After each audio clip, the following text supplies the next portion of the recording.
do pëlqente një rritje artistike, shpirtërore, eksperjenca më të bukura, të mësoj më shumë edhe në punë, i uroj vetes dashuri, suksese, patjetër mirënjohje për atë që kam, se realisht e ndjej veten me fat. Ndoshta një libër tjetër. Ndoshta një libër tjetër, rritje artistike, përmbushje shpirtërore, të vazhdoj kjo mbushja. Kështu që po, edhe unë natyrisht, po edhe kjo klasi, mirë do ishte. Lam të mirë. Lam të mirë portofol. Lam të mirë. Mirë u pafshim portofol. Shumë bukur. Kështu që duam ta dimë edhe nga ju, nëse keni ju një dëshirë për veten tuaj, se u bëjmë urime të tjerëve dhe janë këto mesazhe që vijnë tani, ju uroj shëndete, suksese, paqe në familjen tuaj, mrekulli, të gjitha, sigurisht shumë të bukura, se ne i përkasim njëri tjetrit. Por ju për veten tuaj, çfarë dëshironi? Çfarë uroni më shumë se sa dëshironi? Ka një shprehje, nuk e di se kush tamam, po thotë që për të çliruar nuk duhet përmbushësh dëshirat e zemrës, po duhet të zbrazësh zemrën nga dëshirat.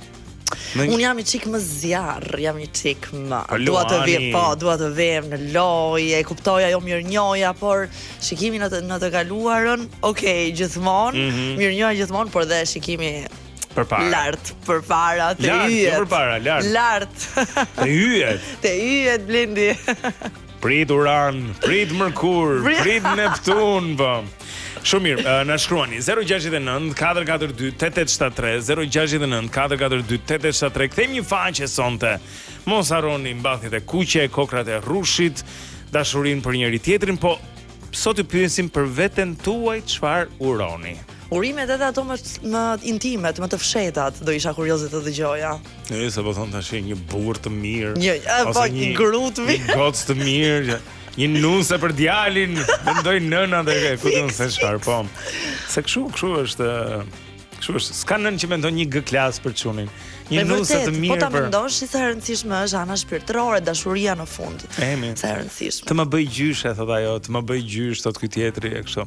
Nëse kështu që më shumë dashuri dhe më shumë dashuri e urojmë të gjithëve edhe vetes tonë. Amen. Amen. Amen o Zot. Dhe me këtë amen e mbyllim ne i nomit e atëherë. 31 dhjetor 2000 do të themi te kënga e ditës për një moment tani, sepse më që po flisim për dashurinë, është ditë e një martese. Chris Robinson i The Black Crowes, grup shumë i mirë me një tingull shumë veçantë, pjesë e legjendave të muzikës rock, martohet me Kate Hudson.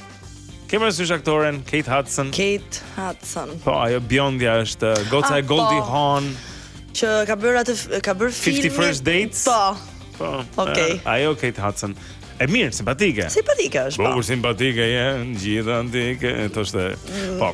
Kështu që ata u martuan në Aspen të Colorado, sepse u martuan datën 31 dhjetor, dita e fundit të vitit. Aspeni është si Valbona e Amerikës, po themi kështu, me të borë, me gjëra të bukura. Tani parashikimi i motit shumë shpejt, sepse sipas Meteoalb, nata e ndërrimit të viteve do dominohet nga mot kryesisht i kthjellët, por shumë i ftohtë.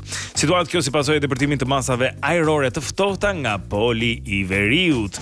Gjatë orëve të pasdites dhe në vijim priten kalime vranësirash në për gjithë territorin e vendit, ku më të dukshme vranësira do të paraqiten në zonat malore juglindore, duke sjellë momente edhe të flokëve të dëborës. Temperaturat e ajrit do të jenë rënje të ndjeshme, do të jenë vlerat që luhaten nga -9 me ulta që shënohet në qytetin e Korçës deri në 12 gradë Celsius, që është vlera më e lartë dhe që shënohet në qytetin e Sarandës. Kujdes nga era se do të fryrë ftohtë. Ndërkohë, në Prishtinë jemi nën 0 gjatë gjithë ditës për sot, nga -8 në -2 luhaten temperaturat, nga -5 në 5 në Podgoricë, nga 6 gradë Celsius në 9 në Athinë dhe -8 dhe 0 është spektri i temperaturave për sot në qytetin e Shkupit. Dhe kjo na çon tani tek pyetja e pamundur.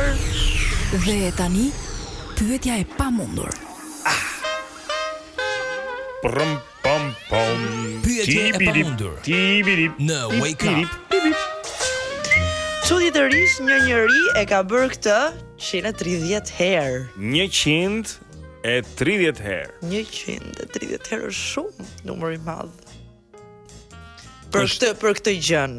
Po. Se unë e di. Ti e di përgjigjen e saj. E di. Po. Po mirë, duhet ta gjejnë ata që janë aty që duan të fitojnë një kupon nga Sweet Spot atëherë. Është operuar, po mendoja unë 130 herë. Jo. Nuk është dhe aq e çuditshme, imagjinato, ofrosh 130 herë. Po se po them tash varet çka ka ndodhur. Kemi parë raste ato që transformohen në Barbie human ose Ken human që kanë 200 operacione plastike. Po pra, tani, e solle atë ku duhet, se unë po mendoja kështu operacione çik më klinike, domethënë, operacione se ra me makina ku duhet. Po. Por jo, nuk ka të bëjë me mjekësinë? Jo. Fare? Fare. 130 herë. Ka rënë në burg 130 herë. Nuk besoj, jo. Në një farë mënyrë? Ndoshta. Ekziston një gjë. S'është asaj jo. Dy dashur nuk e gjeta. Okej. Mirë. Po lëri njerëzit të mendojnë për njerëz. Të dërgojnë përgjigjet e tyre. Po, di se vin mesazhe. Se heq kuriozitetin. Blendi s'na lë të mendojmë. Blendi na vrave. Mendimin. Na vrave. Mirë. Okej, le të shikojmë se çfarë mendoni ju. Dërgoni atë, nëse jeni të saktë, pastaj do të fitoni dhuratën tonë. E çfarë po bëni, doja të dija. O njerëz, sot në mëngjes. Shiko. Në shtëpinë time, siç edhe në shtëpi tani po flas për mua të vogël, kur isha i vogël. Dhe në shumë shtëpi, praktikisht në të gjitha, kjo dita e fundit e vitit ishte një ditë kur mami e gjyshja e ndonjëherë halla, goca, ku ti unë tash, domethënë këto. Gjithë familjarët familja po vinin dhe gratë ishin ato që gatuanin. E mbaj më nënën për shkak, dhe vinte era qofte, kishte kështu, kishte ashtu, merrin si mund të vinin ato gjërat, se kishte më pak vend se sa kishte vend që duhej për ushqimet. Edhe ishte unë që vija vërdall, kështu, edhe dreka haj, kështu sa me kalu radhën, nuk ishte që tuleshin për drek, siç se do vinte darka. Pastaj nga ora 6 fillonte gatimi më intensiv, që këto që ishin bërë gati, fjalëvin qoftet ishin bërë në forma në gjëra kështu, tani duhet të gatueshin, edhe pastaj shtrohej nga ora 7:30, 8 uleshim, edhe ishte është kështu domethënë. Çfarë na kujtove? Sidomos për gratë, do binte shumë barre madhe. Dhe ishte shumë qef. Që ishte gjyshja, si quhet, tezja gjithsesi, motra i gjyshes. Motra i gjyshes. Se në shqip, në italisht është prodzia.